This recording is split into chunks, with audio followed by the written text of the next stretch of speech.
Welcome back. You're now tuning into the other side of sports. It's your host, Laws, in the building. It's me, it's Aaron. We here rocking out. You already know we got to get into it. But before we get into all the stuff that happened this week, bro, Aaron, can you believe somebody tried to disrespect my hands, bro? First of all, who was it? I don't Say want it. We want to names. you gonna start We slandering. want names. Is it somebody I know? It is somebody you know. Is it somebody that I've seen do anything athletic before? Yes. You seen him. Is it somebody I've thrown a football to before? Yes. And they say their hands is better than yours, They said their hands is a little bit worse than mine, but but not much. they disrespect. I felt disrespected Who would be a better judge than me? I think I know who it is, actually. Hold on, because they started naming other people who they think hands is better than mine, and I said Like Joe Blow? Nah, they named some people who could catch, but I was just No, like, I mean like in the league, Bammers, or you talking about no. Joe We Blows? talk about amongst Joe Blows, though. Like I'm talking about like in our heyday when we played sports, not professional athlete. I'm not. Of course, I wouldn't measure myself to no professional athlete. You do it every week. Even though I do, even though my hands is better than a lot of these, but I'm just saying for regular Joe Schmoes, Bama's who play, maybe collegiate football and stuff like that. I said my hands because this is how the whole conversation started. We was talking about playing in cold weather, and I was like, my hands go down in cold weather. I don't like. It's not that I can't catch the football. I don't like to catch the football in cold weather. I just like. I mean, I can do it, but I just don't like to. But I'm like, but my hands, just all things regular, are really, really solid. And this person said, I'm gonna name some of the people they say got better hands than me. And I was like, I wasn't really disrespected by that as much as what they rated my hands at. That's what really got me ticked off. So they said Daryl's hands is better than mine. They said Chris's hands is better than mine. And I was like, then this person said that Bun's hands is a little bit worse than mine. So he said, if I'm a 90, he an 88. Who is the person? I felt disrespected, dog. I said, type it in the chat who the person is, and if you don't want to say it on the air, am I gonna bust out laughing as soon as I read it? I already knew. When you said what the conversation was trolling I already knew. I don't know if he was trolling me or what. Because I was like, bro, dog, stop it. I was like, dog, I might have dropped. I don't even remember dropping passes, dog. I might have some drop passes, but I don't remember them joints. Like my drop to catch percentage had to be like 1 in 1,000, dog. If the joint hit my hands, it was caught 9 times out of 10. So I went on Facebook I was like, bro, because I need to realize if I'm delusional, am I delusional? Is my hands that terrible? I said, come on, man. First of all, see, you got to learn how to parse conversation based on who you're dealing with, right? And this person that you named, like, for him to even say that your hands is a little bit better than his, that's like somebody else, because I never heard this person give anybody any credit for doing anything better than them. So that's a compliment if you like parse the conversation based on who you having a conversation with. Okay. I think the other parts was a little bit of a troll because I don't remember you ever dropping a pass. So that hit my hands. I've dropped the pass. Like, there's sometimes the football just like out of reach and you can't really like get to it, or like, it's overthrown or it's underthrown. You know what I'm saying? Right. But if the joint hit my hands, the joint was caught. If it touched 1 or 2 hands legitimately, it was caught. But you also know some people sometimes get a lot of credit or extra hand points for being able to make the super amazing catch, but they don't make the routine catches much. Yeah. And so, like with Daryl, he makes some of them Daryl made spectacular catches. He make like the D Hopkins kind of catches. I said George Pickens. I compared him to George Pickens. Right. Like, he made the. So he would get like it's like with some people shooting a three. They'll shoot a 40-foot three, but they still shoot like 35%. Whereas Obama, he shoot right past the 3-point line, but he shoot 45%. The Bama that shoot from 40 feet is gonna get more credit for being a better shooter. It's just sometimes it's just how it goes.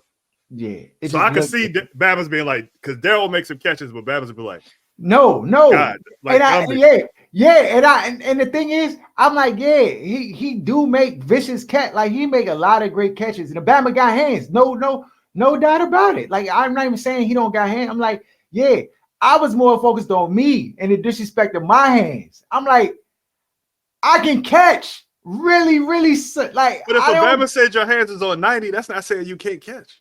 That's not saying I can't catch. I took it a little way because of the person who's saying it more so. Like, I've never heard this person give anybody credit.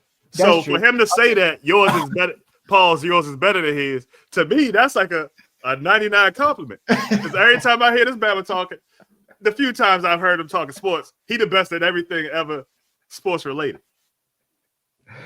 Oh, yeah, dog. That's how it went. But it's okay. When I saw the paragraph, I thought you got hacked. Because you don't never really post on Facebook like that. I was like, did the Bama get hacked? I didn't even read it. I was just like, what?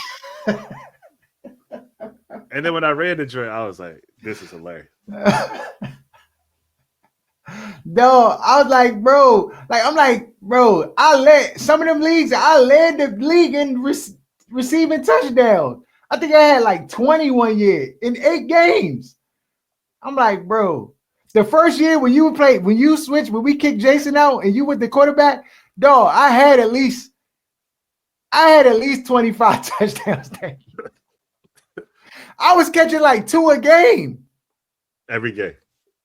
So I know I had like close to 20, dog. If you include the playoffs too, I'm like, I earned a reputation, not from dropping passes. I think he was trolling you because he know you get bent out of shape. But it's a couple things that I feel like, knowing you the time that I know you, it's 3 things I say. Like, your family is at the top of the list, like your wife, your daughter, your family. Right after that is your hands. The Bama used to be bragging about not wearing gloves, even though he should have been wearing gloves. Like, I don't need gloves. My hand's vicious. Like, this Bama playing in 30-degree weather with no gloves on. Like, that's the thing I heard you take the most pride in since I know you. No, that's your family, your relationship with God, and then your hands is right there in 3rd place. That's it, bro.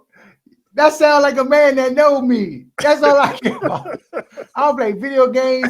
I don't care about VC points, nothing, dog. My hands, like, dog, if a Bama just, real talk, that's a trigger for me. If we at work and the Bama just be like, hey, dog, you can't catch. I'm like, what? I'll be ready to fight. He might fight it, yeah. I might fight. I'm like, what? I can't. Dog, it just, yeah, bro. Then that's all I had. And the thing is, honestly, real talk, like, you would think I would get like that over hooping. I don't even get like that over hooping. Bama's be like, yeah, you not that good hooping, whatever. I'm like, all right, whatever. Because I know, like, it's enough people in that space to vouch that. I don't never got to talk about hooping. Bama's done seen me dunk on Bama's, do 360s, all that stuff. So I don't never have to, like, even if somebody like made up something like, dog, you couldn't hoop, blah, blah. Like, they would sound dumb, like, saying that out loud again, like, with people who know that hoop. But it was like a group chat joint. And then I'm like, y'all just gonna let them disrespect my hands like this? Like, what? Are you kidding me? Just because I ain't played in a minute, dog. I'm like, yeah. It was funny. It was funny. On to some sports, some real sports. The Commanders, we back, Ern.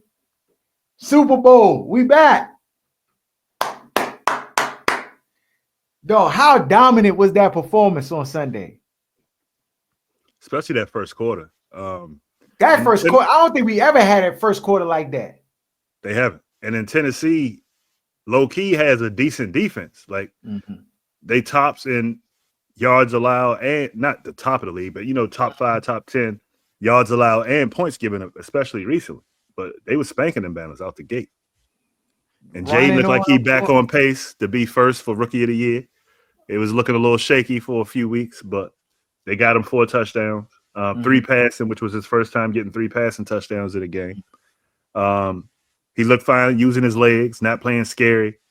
Bama's looked decent. Terry McLaurin was involved in the offense. Not lined up on the left every snap. Started out the game lined up on the right. So Cliff clearly hears, the coaches say they don't listen to outside noise, but they clearly hear, some of the criticism. And you got to give him credit for making the adjustments because sometimes people get stubborn. He got to get criticized to get right, dog. I just it just seemed like Cliff, when he get criticized and it like he becomes the forefront of discussion, then it's like, oh, I gotta get this joint right. Then all the tricks come out the bag. I'm like, we saw screens. Where was this for 3 weeks? Yeah. 4. I'll say one of those weeks he kind of had a shell of that offense, but for 3 weeks that joint was non-existent, bro. I don't know what he was doing. Then all of a sudden this week, maybe I don't know. Maybe Jaden helped him, or maybe Jaden was like, "Hey, look, bro." It helps somewhat, but the play call, like lining Terry up in the same place every time, it allows the defense to not have to game plan a lot of stuff that they game plan every week for everybody else. So he intentionally moved Terry to different places. You saw him catch passes out of the slot. He was lined up on the right. I think 2 of the touchdowns came with him being in the slot. So it's like that stuff matters. You can try to dismiss it. You could try to they try to create narratives where you can't really criticize Cliff. Oh, no, it's not that big of it's a huge deal. Moving your best guy around to get him touches, get him involved early, be intentional about getting him the ball. And so you saw the stuff end up working out. And they finally got my man Chris Rodriguez some burn. I've been saying for 2 years that he's better than the other guy. That Bama's out there 13 yards a carry, truck sticking stuff. And B Rob had 100 yards rushing on 13 carries. Out the gate, that Bama came out cooking. Out the gate. Yeah, the O-line dominated. The Bama was running through butt naked holes pretty much most of the game. So it definitely was night and day from what they had been doing. So and that's what you're supposed to do. That's exactly what you're supposed to do. Exactly. So they mud-hold a team they were supposed to beat. I didn't think they was going to mud-hold them like that. They almost tried to let them get back in it. Then they shut the door. But back in the 40-point bracket. This is these Bama scored 30 or 40. It might be more than not seen. Maybe than since 98 with Brad Johnson and Westbrook and Connell and Stephen Davis. I can't remember Bama scoring like this. Yeah, agreed. They cooking, bro. So they got a bye week. They can rest up. We get what's his name? Lattimore back after the bye. He come back and help us. I'm glad they didn't take the media bait and force him out before the bye. Give him the time to let the hamstring heal. Bama's was criticizing him. Oh, you need him. You making trades. I think, especially if they can get him signed past this year, that was a good trade that they made. You need him for the playoffs. Yeah. Way to be disciplined. Not let the media run the team. But this is the thing, though. This is one thing that I can say from this regime that's really, it's been like a subtle breath of fresh air that I didn't anticipate or expect, but they have really stayed the media this entire process for this regime. They didn't take the bait on the whole draft process and all that stuff. And they talking about how they did the draft and, people were just slandering and just the media just, here they try to bait you in the moves of when are we going to see Lattimore keep asking the questions. And then they just stuck to their guns, dog. And I appreciate it. Especially sometimes you're going to be wrong. Sometimes you're going to be right. But they looking like they making the right moves. Now they cut Forbes, which there's one move that they need to make that I'm not going to get off these Bammers about. St. Juice is the worst defensive back I've ever seen play football, and he consistently goes out as the number one corner. Yeah. I don't understand cutting Forbes and keeping him as the number one corner. Yeah. There's a disconnect. I don't know if it's politics. I don't know if behind the scenes Forbes is coming in the joint and his draws telling Bama's to kiss his ass. I don't know what's going on behind the scenes, but I haven't seen anything from St. Juice that tells me he's significantly better than Forbes. Yeah, it's a I mean, PI or touchdown every game. It is a PI or touchdown. I mean, only thing difference is the frame. Like, you know, his body weight, size, and length is just better. But if you can't use it properly, then it don't Right. If matter. you're never in the screen, it's not. It doesn't no value added. But I mean, this the reality. The Washington Commanders just need to know you have St. Juice on your roster. It's just a matter of time before he's exploited. And maybe they just good with living with that, though. But you know, I think this is a factor that to me just kind of levels my expectations of where the team can go. Because if you got this guy on your roster, you just know it's a matter of time that teams are just going to like figure out how to exploit him, you know, offensively. And he's a liability. And every time we play sports, we was always like, oh, we playing young crunch time. We playing them. Oh, that he throwing to him. Yeah, we throwing to him every time. And you're going to figure out, and we're going to create ways in order to get the best guy involved against your worst guy. And that's just how football is played at the highest level. You figure out who the worst guys are, and then you figure out how to get your best guy against their worst guy, and then you try to exploit that matchup. So, you know, they get to the playoffs and everybody's all excited and hype and stuff like that. I'm just saying, temper your expectations, because if he's on the field, then you run the risk of him getting bammed on. Like, it just is what it is. And it don't got to be a number one receiver that bams on him. It can be a number 4 receiver because he can't guard nobody. So, I mean, it just is what it is. But overall, I'm pleased to see them at least right the ship a little bit, get that 8th win, kind of put them back in a space where they can get, you know, into the playoffs. I think the Eagles had an NFC East locked up with that win against that win this past weekend. So that against Baltimore. But you know, I mean, I like our chances. You know, I like our chances. On to some basketball before we swing back to football. Dog, the Wizards are 2-16, Aaron. Perfect. They finally got some brains. Got some brains. I never seen tanking at this level, dog. These Bamas is tanking, but trying to play hard. Like, they're actually playing hard though, Aaron. Like, I seen tank with Bamas, like you could tell, like the organization's like, they just so sorry, bro. It's a lot of young talent on the team.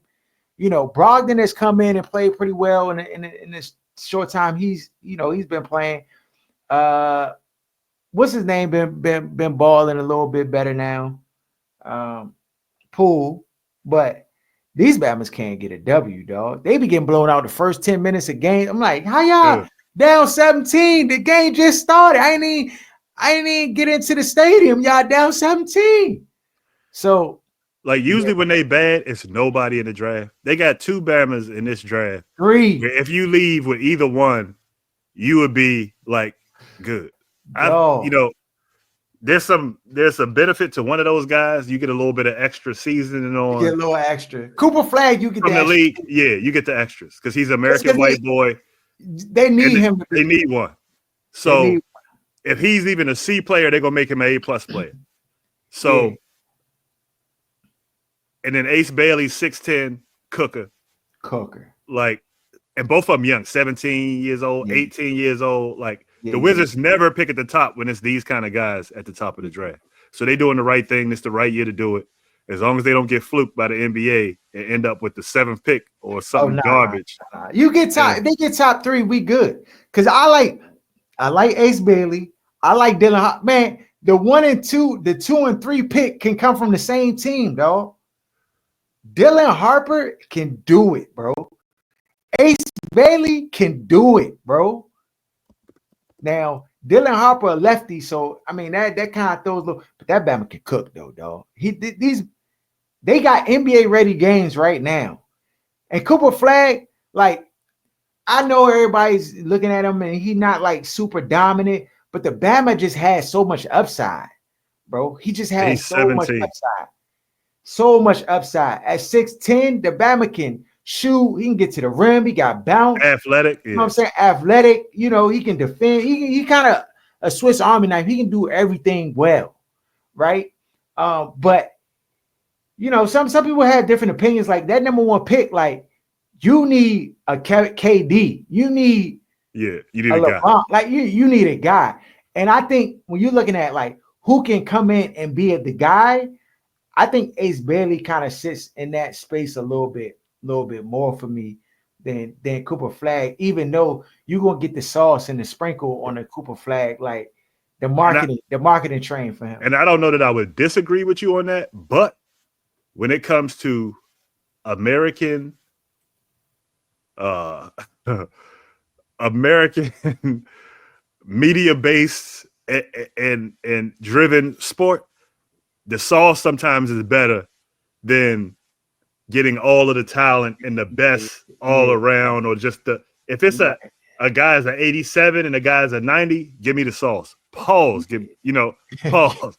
But give me the extra seasoning. You know what I Yeah, mean?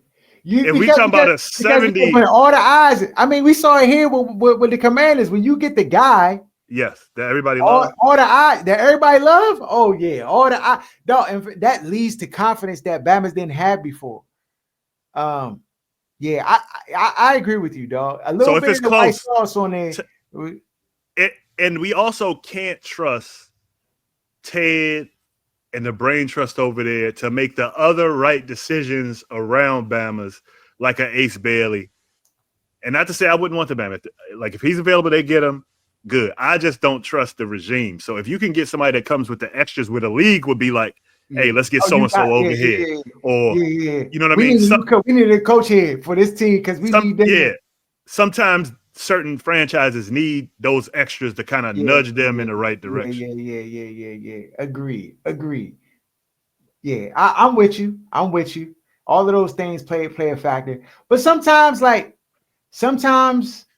not getting what you want actually is best for you for you. Like they could end up and get number two and then have to pick Ace Bailey because Cooper Flag is gone. Right. And then they just, you know, that and then like, if he ends up being KD, it's a wash. You know what I mean? If no, he ends up being like one of those super guys, one of them ones. Hey, I'm gonna just say this. He looked like he one of them ones.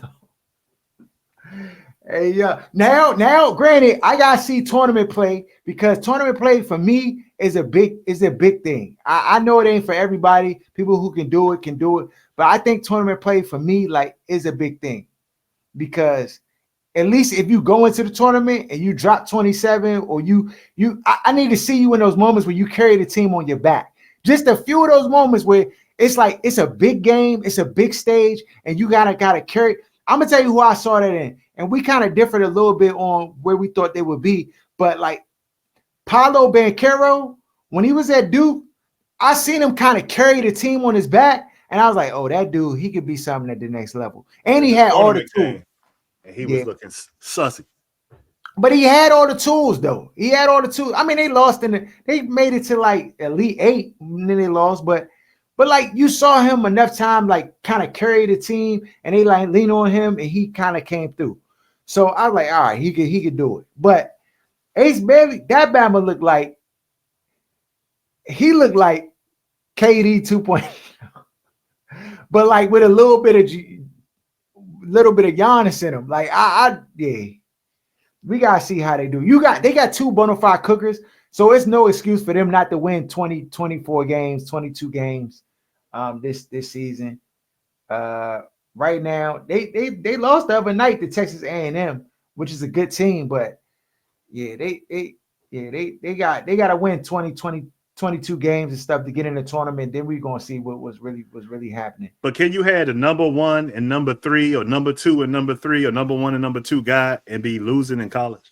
Or should these Bama's be kicking ass? Nah. To me, that's a so it's hard because college basketball is a little different, right? Well, now the game is different. I'm gonna say completely, absolutely no. If you got two of the bona fide cookers that like are You should be whooping drafted too. You should be whooping, dog. You should be whooping because the game is fit for if you got college is different than pros. College is if you got the best bammers, you can just win. Sometimes the game plan don't even got to be right. If you got the best bammers, it helps if you got a good coach that knows basketball and kind of put you in good positions because a good coach can make sorry bammers better. But like it's all about who got the bread to get the best bammers. So if you got the best bammers, you should be cooking, dog. Like. That's just the bottom line. Especially if they better than like nah, dog. Y'all Bamas is too good to be losing to these teams. Now, if they lose to like a UConn or somebody like that, that's just a well-oiled machine, then I'll be like, oh, okay. But you can't be losing to Joe Schmoes and like regular team, Texas A&M and stuff like. Nah, y'all should be whooping them back. Y'all should be putting up 100 if you got the number 2 and number 3 pick on your team. That's just my opinion on the joint. College football. Word on the street, Mike Vick about to go to Norfolk State. Coach down there. That's why it was so important for them to slander Deion, to try to make it as uneasy and uncomfortable as possible, to not give him the same support that they would give certain other type of people, because they knew if the Bama had any inkling of success, the rest of them was coming. So you got Eddie George, you got other guys like Warren Sapp that's on Deion's coaching staff, a lot of guys who originally would not have been involved with college football are becoming involved, and they're going to get priority with certain recruits. Yeah. A lot of the guys' dads are our age and grew up watching Deion, Mike Vick, and worship these kind of guys. So when they walk into somebody's living room and say, hey, you come here versus going to a lot of these other schools that people typically went to, like when without having to do all the extra stuff, just on name recognition, name cash. Right, it's going to disrupt the way things operate, and that's why a lot of people didn't like it, and they knew what was going to happen. So I'm glad to see it. I hope he get the job, and I just expect a lot of these guys to have some level of success. You know, they put the right staffs around them. I mean, everybody don't have to be Deion, but I expect a lot of them to have success and a lot of them to take jobs from other kinds of guys that would have gotten these jobs previously. As they move up the ladder. Deion might take, like Deion, if they're smart, Florida State going to offer Deion at least the Florida State job at some point in the offseason. Oh, they definitely going to offer the joint. The NFL going to come calling. It's a lot. Deion right now, as per usual, probably is going to be the most coveted person out there. Should be. What's his contract like with Colorado? Like, when is his contract? It don't matter. They I mean, I know it don't matter, but I feel like Deion seems like the type of dude to me. Like, if he make a deal with somebody to like kind of he ain't do that with Jackson State. Deion, like, don't get me wrong. But they turned his back on him though. Jackson State did some curveball. They were taking the ticket sales. They was making this Bama pay for the bowl game, all this crazy type stuff. So they was just take it. So I feel like in his perspective, he like, dog, these Bamas ain't up whole day into the bargain. Like, I paid for all this, I brought all this, and y'all still trying to just milk me. Nah, I'm out. Like, I feel he was kind of like that. The Colorado joint, him and the dude, what's his name? The AD. He kind of like, they almost got like a gentleman's agreement, like, you know. I know what it is. Deion is my guy, right? So like, but I feel like part of those narratives was to make that transition because a lot of people were upset that he left for HBCU and went to a white school. Yeah, he was intent on getting his son in the draft. Shedeur wasn't gonna be the number 1 pick from Jackson State. Heck no. I think the priority was to get these sons in the league. 6th round. Yeah, and Shiloh probably wouldn't have got drafted from Jackson State. Yeah, that's a fact. I think his priority was to get his sons in the league, which is phenomenal that he was able to pull it off. Dog, the thought process of like that joint was dog. Right. The vision. Deion is a genius, dog. The vision. He's a marketing. Never happened. Yeah. He's LeVar Ball senior with success. With success. Yeah. So I think that was the plan all along. So the stuff that he was saying was happening at Jackson State, I don't know that a lot of that stuff doesn't happen at a lot of HBCUs where they don't have the financial backing. I'm sure it do. And I don't know that it wasn't happening out the gate and he didn't recognize it. Yeah. But because he had the leverage to go step up to a FBS D1 school even though it's Colorado. I think the plan all along was to get his son to be the starting quarterback on an FBS D1 school, which he did, and then about to have this Bama be the number one pick in the draft. You know what, dog? There's a few people who are living that I would want to sit down with and just kind of pick their brains, dog, and just like ask them questions, dog. And Dion is one of those dudes. Cause I want to know, did this Bama think this joint all the way through from the beginning? Like, did he assess like, all right, we need to get Shador into the league. What's the best way to do it? And like, how can I get in? Like, if I take him here, this joint, what's a conference we can go in and like he'll have 2 years? Like there's so much strategy that had to go into. And Travis Hunter that he navigates like his son to get him to commit to a Jackson State and to stay with this Bama and then go to like the vision is on 99. And now this Bama and that's another reason that, you know, I'm a conspiracy theorist all the way. I think that's another reason why they ain't really trying to like give Travis Hunter the Heisman dream. Because the credit goes to a lot of the credit goes to Dion, and he spurned them other teams and he coming out as a recruit. Dog, this Bama went to Jackson State as the number one recruit. As the number one recruit in the nation, bro. And still about to be a top 5 pick. Top 3. This Bama, dog, this last game this Bama played, 3 touchdowns. And an interception. I think it was 2 interceptions that game. Hey, dog. Yeah, Cooker. He one of the best college football players I ever seen. I said that last. I said, dog, this Bama might be the best Bama I ever seen, bro. Because he don't have no super athletic frame. He like a wiry Ike bike type Bama, but he just cooks. Dog, he catch everything. He just ball hawking skills on 99, awareness on 99. This Bama strike, like he do everything, bro, at a high level. And this Bama Dion treat him like his son. You seen his little youngin ain't try to kiss him. I'm like, bro, get rid of it now. Don't kiss him. Get rid of it now. Somebody else gonna kiss him. The checks is coming. Get rid of it now. These youngins that it's always about them, dog. Get rid of them now. Dog, you cannot. This should be a sign to youngins, because I'm telling you right now, it's over. I'm telling you right now, it's over, dog. The youngins that saw that clip on IG and then slid right in his Bama DMs, dog, his DMs is probably cracking this week. You already know. Dog, this thing, hey, can you imagine? I can't, because you know what I would have done. I can't imagine, bro. I can't imagine. Dog, the life right now, what's going, like, Dion, hold him close, man. Move him into the house, bro, because this joint about to she about to pop up with a baby soon. You know how that go. Dog, she gonna do whatever she can at this point, because that joint about to be crazy. This man about to be the best player in the league, might be next year. Give him like 2 seasons, bro. He might be the best Bama in the league, Aaron. Oh, yeah. Matter of fact, I got to go on fantasy and trade some joints so I can be in position to draft this Batman, my fantasy draft. Dog, because this Batman going to change the NFL, bro. He going to change it. All right, back to our games. I gave somebody a lock. I gave away some locks this week, Aaron. The Batman hit me on the side. I gave him some locks. He got the locks. He cashed out. He said, you got to bring the Lock Factory back. I said, we done with it. Ain't no more locks to give out.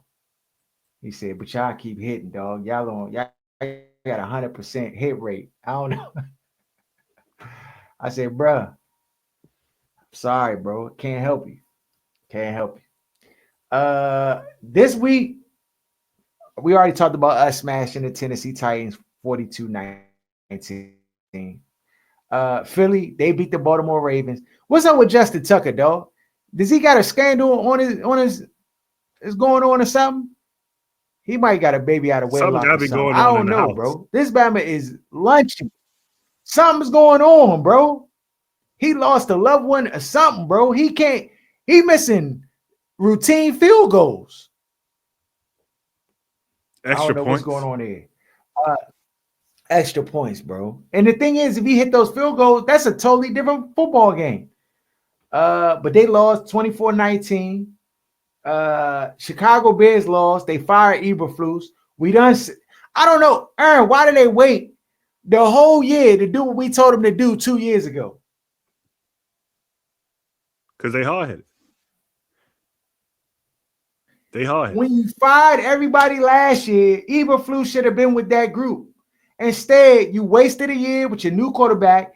You started from scratch all over again. Everything is a waste, though. It's like you set yourself up to fail. You did all that moving and shaking to get these pieces in the draft. You got a doomsday and all of this. And just to, I think that I think like the person that they got promoted, I guess he got promoted 2 weeks.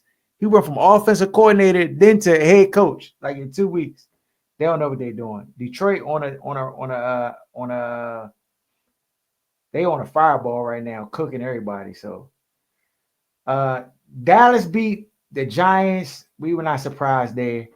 The Kansas City Chiefs beat Las Vegas Raiders. Did you see the play when they fumbled at the end, but the dude called false start? The referee called false start, but then they called illegal shift and then gave the Kansas City Chiefs the football? Funny business. Funny business. They getting that 3-peat, whether y'all like it or not. They getting the 3P. They need it. They want Pat Mahomes to be my MJ, dog. As long as he don't get involved in gambling and his father stay alive, he gonna be MJ of the league, dog. Chargers at Atlanta, Kirk Cousins, dog. Is it time to pivot off of Kirk Cousins and go to Michael Penix? I think we at the time, dog. I think it's time to do that. This man McCurt threw 4 interceptions, bro. What's their record? The Falcons are they still first in NFC South. What's the record? But they 6-6. That's who Kirk is. We've been saying it for 10 years now? That's who he is. You go get 500 football with stat patty 6-6. and a bunch of interceptions. No. Put Penix in the game. You gain nothing by having this Bama out here. You're not winning no chips with Kurt. Let Penix get in, start spinning the ball, get some experience, go into next year. Like, just be done with it. Yeah. Just be done with it. You had Green Bay. They job whooped the Miami Dolphins. This is the last game on Thanksgiving. They whooped the Dolphins 30-17. Then you had the Bengals losing to the Steelers. This was a shootout. Pittsburgh, they looking like they poised to make some noise this year. That was a hard fought victory versus Cincinnati in Cincinnati. Then you had Arizona and the Minnesota Vikings. Vikings slip away with a W. I thought Arizona, but that late game interception by Kyler, that joint hurt. So Minnesota gets the win there. Indianapolis beats New England by 1 point. That was a gutsy call for the 2-point conversion by Coach Steichen, I believe. Yeah, that was gutsy, bro. That was gutsy. I think I'm always a proponent of kick the field goal and tie the game, but they went for it and it worked out for them. Seattle beat the New York Jets 26-21, revenge game for Geno. Jets was washed. They done. Just go ahead, get them out of here. Can they get out of these contracts? I looked at the joint. They books is looking like they cook. I don't think they can get out of this one. Like they got Aaron Rodgers on their books. They got a whole bunch of that roster. I would hate to inherit that roster though. But if you're a black head coach, you get a chance. But the owner not gonna hire no high. Yeah, he not hiring no nigga. Yeah, so it's a done deal. Houston beats Jacksonville. Jacksonville need to fire their head coach, but they're not gonna do that. Rams beat the New Orleans Saints. Derek Carr some trash. The Tampa Bay Buccaneers beat the Carolina Panthers. Buffalo beat San Francisco. Christian McCaffrey looked like he done for the year. Whatever injury he had, I think it might be his knee, torn meniscus, whatever, bro. That joint, he killed me for fantasy this year, Aaron. Like destroyed my team, bro. I picked him first overall. I'm like, oh yeah, dog, you can't trust the white running back, dog. I'm just. What Mr. was he on the Class. Madden? Was he on the Madden cover? Yep, that's the Madden curse. I should have known. But he like this every year. Can't be a curse. Yeah, dog, he done. So Buffalo, they mudhole San Francisco. And then you had the game of all games. Who would have thought, Aaron, this joint would go to 73 points? To combine total of 73 points. Everybody took the under in that joint. Everybody took the underdog. Just think if you'd have put in a bet on the over on that joint, over 65. Would never do it. That joint probably like plus 800. Cleveland, they lost. I mean, Cleveland could have won. Jameis threw that little pick at the end. I'm like, bro. But he was staring his receivers down all night, so yeah. I'm not surprised. He throwing picks on 5-yard comebacks. I'm like, Jameis, you can't do that. Yeah. He threw 4 touchdowns and 3 picks. Like, I mean, that's just 2 pick sixes. Yeah, so that was a tough loss for them. Denver wins 41-32. And those are our games for last week.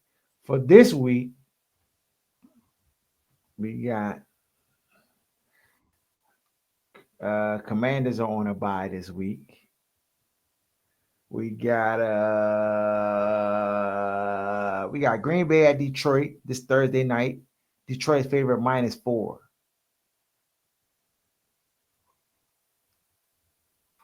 Who you got? Give me Green Bay. All right, I'm going with Detroit -4. Atlanta Falcons at the Minnesota Vikings. Vikings are favorite -4.5. This is a revenge game, but Kurt not going to win. This is the beginning and the end for Atlanta. I just want y'all to know that. So you said who? Minnesota -4.5 at home versus Atlanta. Yeah, give me Minnesota. This should be a lot. New Orleans Saints at the New York Giants. Saints are favorite -4 at New York. I'm going to go with the Giants plus the 4. I'll go Giants. All right. Jacksonville Jaguars at the Tennessee Titans. Titans are favorite -5.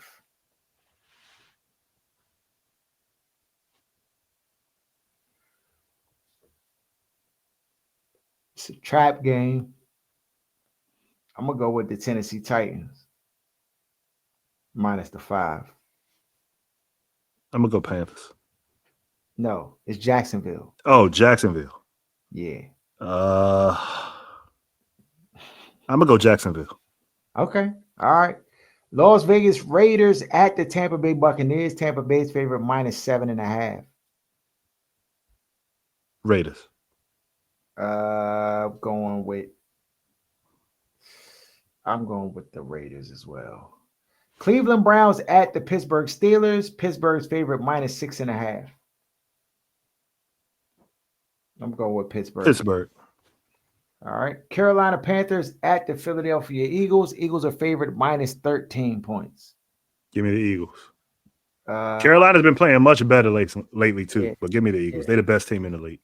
Yeah, I'll take Carolina to cover. New York Jets at the Miami Dolphins. Dolphins are favorite -6.5. Give me the Jets. I will take the Dolphins. Seattle Seahawks at Arizona. Arizona's favorite -2.5 points. Give me the Seahawks. I'll take the Seahawks as well. Buffalo Bills at the LA Rams. Buffalo's favorite -4.5. Give me the Rams. I'll take the Rams as well. Chicago Bears at the San Francisco 49ers. 49ers are favorite -3.5. Out your mind. Give me the Bears.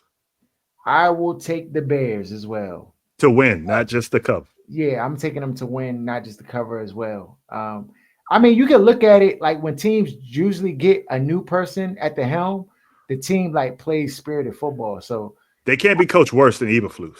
It can't be coached worse than Eberflus. No, it can't. The clock management can't be worse. That was can't some of be the worse. worst. That was some of the worst clock management I've ever seen. In my entire life. in a football game, dog. These Bama's had a minute left, and they just let the clock just dwindle down all the way to 0 and only got 2 plays in with a minute left. I was like, oh, these Bama's don't know what they're doing, dog. But again, this is not the first Eberflus gas. Like this Bama should have Every been. week. Yeah, so it's ridiculous. But yeah, I got Chicago to cover and win too. That's actually one of my locks. Los Angeles Chargers at the Kansas City Chiefs. Chiefs are favorite -3.5. I'm going with the Chiefs minus the 3.5. I'm going Chargers to cover. All right. And then you have Monday night, you have Cincinnati Bengals at the Dallas Cowboys. Cowboys are at home +6. You said who at the Cowboys? Cincinnati. And the Cowboys favored by 6? No, Cincinnati's favored by 6, but it's in Dallas. Cincinnati gonna put up 30. Can Dallas score 24? Yeah, against that defense. Give me Dallas. Yeah, I'm going with Dallas as well to cover. All right, and those are our games. Follow us at OSS 980 at Other Side of Sports. Shout out to Where's Buffy. Shout out to Lance J. Shout out to Sports Talk Tasha. Everybody who rock with us heavy. Share the content, share the show, and we out.